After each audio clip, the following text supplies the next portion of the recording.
Hi guys, मैं हूं doctor Priyanka Singh और स्वागत है आपका इस YouTube channel doctor Priyanka Singh homeopathic care में। आज मैं आपको इनफर्टिलिटी, बांझपन के बारे में कुछ इन्फॉर्मेशन दूंगी। आज हम इसके बारे में कुछ डिस्कशन करेंगे। इससे पहले कि मैं अपना टॉपिक शुरू करूं, अगर आप मेरे चैनल में न्यू हैं तो प्लीज़ मेरे चैनल को सब्सक्राइब कर दीजिए और बेल आइकन को हिट कर दीजिए ताकि आने वाले सभी न्यू वीडियोस की नोटिफिकेशन आपको सबसे पहले मिलते रहें। तो आइए शुरू करते हैं टॉपिक। बांझपन क्या होता है, इनफर्टिलिटी क्या होता है। इनफर्टिलिटी जनरली अगर कोई नए कपल होते हैं और हमारे पास आते हैं कि मैडम हम ट्राई कर रहे हैं मगर कंसीव नहीं हो रहा है, जब आप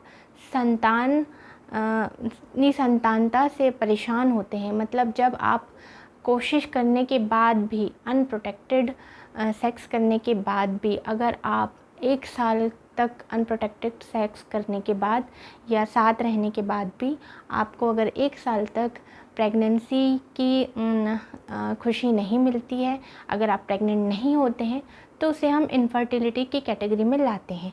बट इसकी भी एक कैटेगरी हमने डिसाइड करके रखी है, 2 कैटेगरी डिसाइड करके रखी है। एक तो प्राइमरी कैटेगरी होती है और एक सेकेंडरी कैटेगरी। प्राइमरी इनफर्टिलिटी और सेकेंडरी इनफर्टिलिटी।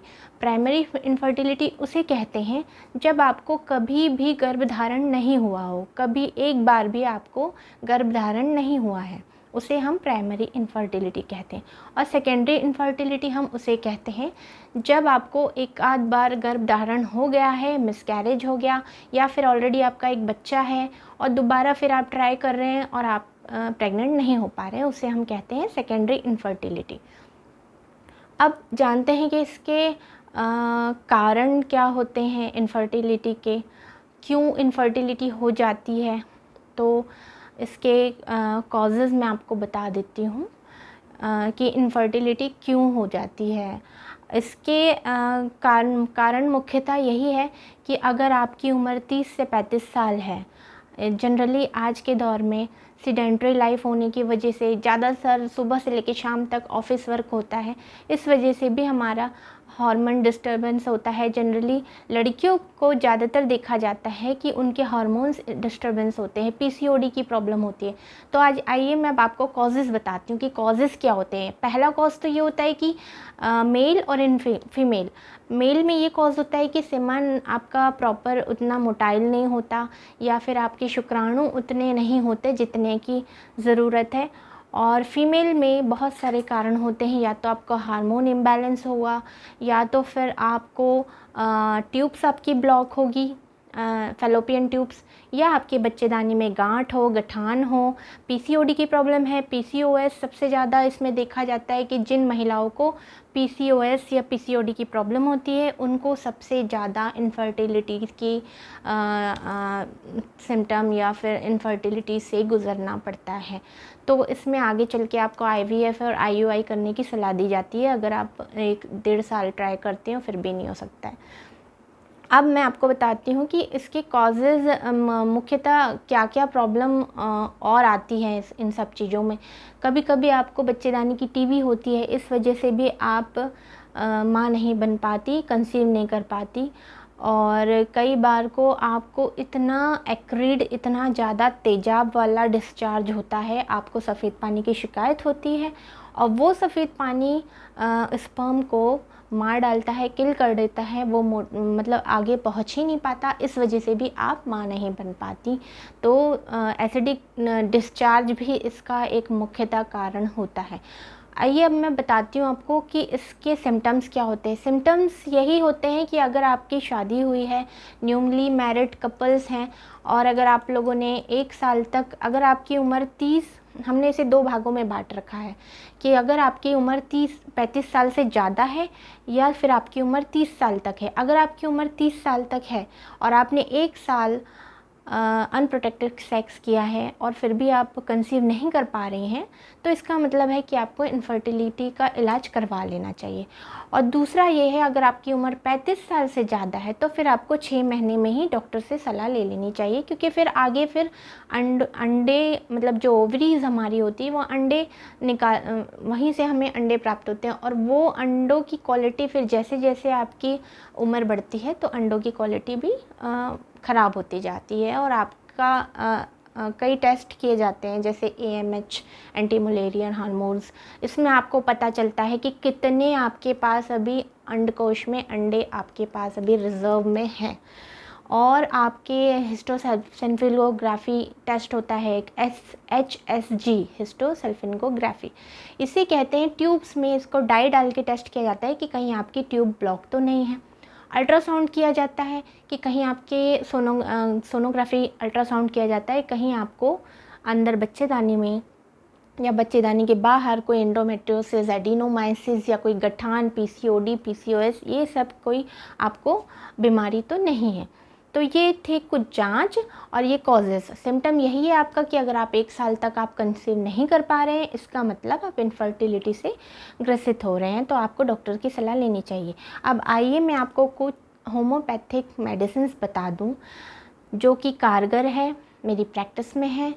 हाँ, लेकिन मैं ये कहूँगी कि मैं जो भी दवाइयाँ आपको बताती हूँ तो प्लीज़ आप एक बार किसी अच्छे चिकित्सक से उसे प्रिस्क्राइब ज़रूर करा लें। वैसे आप मुझसे भी संपर्क कर सकते हैं, मेरे ऑनलाइन व्हाट्सएप नंबर से भी आप ऑनलाइन कंसल्टेशन ले सकते हैं। लेकिन मेरी सलाह यही रहेगी कि अगर आप मुझसे संपर्क नहीं कर पा रहे हैं तो आप अपने आसपास से किसी अच्छे होम्योपैथ से ये दवाओं को प्रिस्क्राइब करवा लीजिए। और ये दवाएं जो मैं आपको बताऊंगी ये कारगर है, मेरी प्रैक्टिस में है, इससे कई लोगों को फ़ायदा हुआ है, तो मैं आप सबसे साझा करना चाहती हूँ ताकि आपको भी इससे फ़ायदा हो। जब आपको बहुत ज़्यादा एसिडिक डिस्चार्ज होता है, बहुत ज़्यादा आपकी पैंटी ख़राब हो जाती है, आपकी पैंटी कई बार को स्टेन छोड़ देती है, दाग छोड़ देती है, धुलने के बाद भी वो दाग नहीं जाता, उसे हम कहते हैं एसिडिक डिस्चार्ज। ये सफ़ेद पानी, ये ल्यूकोरिया शुक्राणुओं को किल कर देता है, इस वजह से आप माँ नहीं बन पाती हैं। तो इसके इलाज के लिए हम आपको बोरेक्स और नाइट्रम सल्फ्यूरिकम दवाई देते हैं।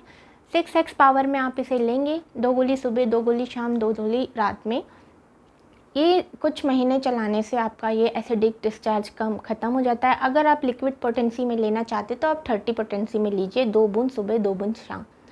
कुछ दिनों तक, कुछ महीनों तक ये आप दवाई चलाएंगे, इससे आपका एसिडिक डिस्चार्ज, ल्यूकोरिया ठीक हो जाएगा, फिर आप आसानी से माँ बन सकती हैं।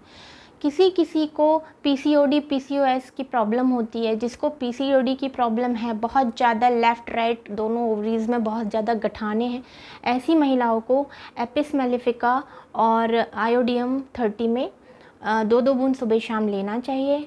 ये दोनों दवाओं का सेवन करके कुछ ही महीनों में आपकी ओवरी, अंडकोश में जो भी गठाने हैं, चॉकलेट सिस्ट है, PCOD है, PCOS है या कोई भी और अन्य गठान है, वो सब आपकी ठीक हो जाएगी कुछ ही महीनों में।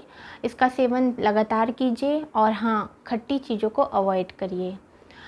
और इसके बाद अगर आपको अगर एडिनोमाइसिस या एंडोमेट्रियोसिस की प्रॉब्लम है या गर्भाशय में सूजन है तो आप फ्लेक्सिनस अमेरिकाना क्योंकि 10 बूंद सुबह, 10 बूंद शाम कुछ महीनों तक चलाइए।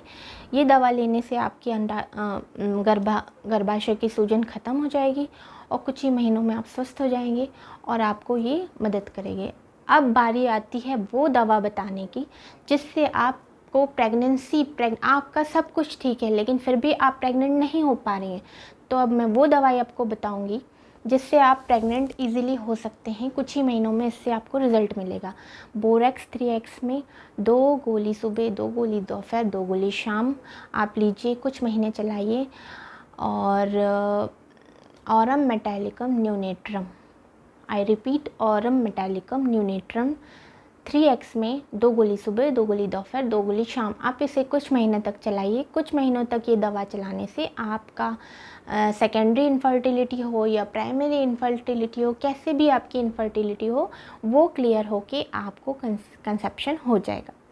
तो ये थी कुछ मेडिसिन्स, ये थी कुछ information about infertility in females. I am not doing treatment of male patients. Please if you are a male patient then consult to a male doctor. Unfortunately we are not having any sexologist in our India. लेकिन आप किसी गुप्त रोग से आप संपर्क कर सकते हैं, उसके डॉक्टर से आप संपर्क कर सकते हैं और अपना इलाज करा सकते हैं। मैं सिर्फ महिलाओं का ट्रीटमेंट करती हूँ, तो महिलाओं के लिए ये बेस्ट दवाइयाँ हैं।